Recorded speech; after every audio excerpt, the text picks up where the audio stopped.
Electrohomoeopathy के अध्ययन के क्रम में आज हम लोग पुनः एनाटॉमी और फिजियोलॉजी वाले भाग में अध्ययन करेंगे ब्रेन, है ना। इसके पहले वाले वीडियो में ब्रेन कहाँ होता है ना, ब्रेन के कितने भाग होते हैं, और फिर उसमें हमने आपको फोर ब्रेन के पार्ट्स और फिर आपको मिड ब्रेन के बारे में अध्ययन किए थे, है ना। और फिर आज हम आपको हिंड ब्रेन के बारे में बताएंगे कि हिंड ब्रेन क्या होता है ना। ये हिंड ब्रेन, है ना, ये हिंड ब्रेन क्या होता है, इसके कितने भाग होते हैं और उसके क्या क्या कार्य होते हैं।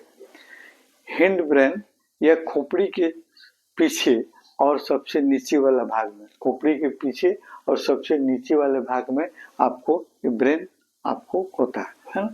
और स्पाइनल कॉर्ड के ऊपर देखिए, ये आपका स्पाइनल कॉर्ड है ना, जिससे आपका बैकबोन रीढ़ की हड्डी में स्पाइनल कॉर्ड जाता है, तो इसके जस्ट ऊपर आपको हिंड ब्रेन आपको होता है ना?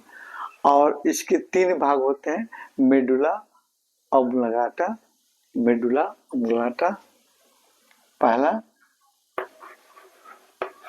मेडुला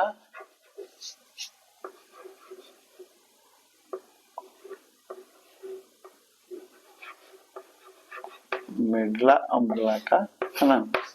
और फिर दूसरा आपका इसका भाग होता है आपको सेरेबेलम,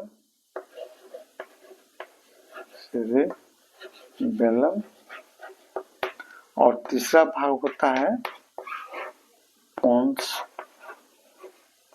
पोन्स। तीनों के बारे में देखते हैं। मेडुला ऑब्लिंगाटा क्या होता है, ये जो है ब्रेन का सबसे नीचे वाला भाग होता है। यहाँ पर देखिए, ये आपको मेडुला ऑब्लिंगाटा ब्रेन का सबसे नीचे वाला भाग होता है, और ये जो है आपको इनवॉलंटरी एक्शन की क्रिया को कंट्रोल करती है। जैसे इनवॉलंटरी जो हमारी इच्छा के अनुसार नहीं होती है ना, जैसे हमारी हार्ट धड़क रही है, हम सांस ले रहे हैं, हमारे लंग्स काम कर रहे हैं, और फिर हम बीपी ब्लड प्रेशर, छींकने खांसने, ये इनवॉलंटरी एक्शन है, यानी अनैच्छिक क्रिया जो हमारे द्वारा नहीं, आपको नियंत्रित नहीं होती है, तो इसकी क्रिया को ये कंट्रोल करता है मेडुला ऑब्लिंगाटा। और फिर इसके सबसे इम्पोर्टेंट पार्ट आपका भाग, जिसको हम सेरेबेलम के नाम से जानते हैं, है ना, सेरेबेलम। ये आपका सेरेबेलम जो है ये स्मॉल ब्रेन, है ना, स्मॉल ब्रेन के नाम से जाना जाता है। और इसका काम क्या होता है, शरीर का संतुलन बनाना, शरीर का संतुलन एवं स्थिरता बनाए रखना, है ना। हम दौड़ते हैं, डांस करते हैं, कूदते हैं, तो हमारे शरीर का आपको बैलेंस बना रहता है, हम स्थिर रहते हैं, स्थिरता कायम रहती है। ये सभी क्रियाएं आपको सेरेबेलम के द्वारा कंट्रोल किया जाता है ना। जैसे चलने फिरने, उठने बैठने, है ना, तो ये सारी क्रियाएं आपको इसके द्वारा कंट्रोल।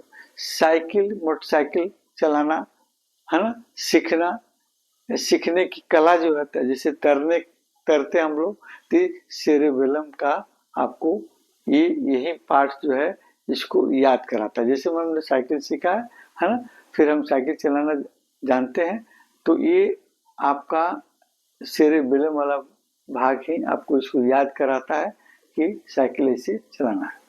और आपके वॉलंटरी एक्शन, है ना, वॉलंटरी एक्शन को भी कंट्रोल करता है, यानी जैसे आप हाथ पैर हिलाते हैं, है ना, तो हाथ पैर हिलाते हैं तो कई मांसपेशियां इसमें काम करती हैं, है ना, लेकिन आपको सेरेब्रम वाला भाग जो है एक सुनिश्चित करता है कि एक गतिविधि सटीक या सुचारू रूप से हो, जैसे सुई में आपको धागा लगाना या बटन लगाना, है ना, या आपको टाइप करना, है ना, तो ये सभी क्रियाएं जो है आपके कौन, सेरेबेरम के द्वारा आपको कंट्रोल की जाती है।